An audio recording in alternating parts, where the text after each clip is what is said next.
পাট শাকের সিজন চলে এসছে আর আমার পাট শাক ভাজা খেতে দারুণ লাগে। তো চলো আজকে পাট শাক ভাজা করে দেখাই। ফার্স্টে এখানে অল্প জল দিয়ে ওর মধ্যে নুন দিয়ে পাট শাকটা ভালো করে বেছে রেখে ধুয়ে রেখেছিলাম, ওটাই দিয়ে দিলাম। এবার নেড়ে চেড়ে একটু শাকটাকে সিদ্ধ করে নেব, দিয়ে ভালো করে জলটাকে ঝেড়ে নেব।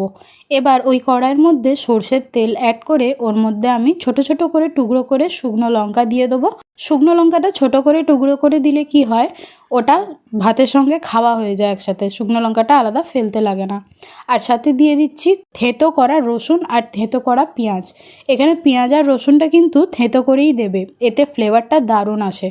তারপরে একটু নেড়ে চেড়ে ওর মধ্যে আমি সিদ্ধ করা শাকটা দিয়ে দিলাম।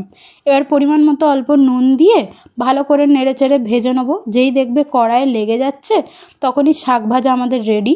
তো কেমন লাগলো তোমরা অবশ্যই জানিও, আর করে অবশ্যই খেয়ে দেখো, আর ভালো লাগলে ফলো শেয়ার অ্যান্ড সাবস্ক্রাইব করো।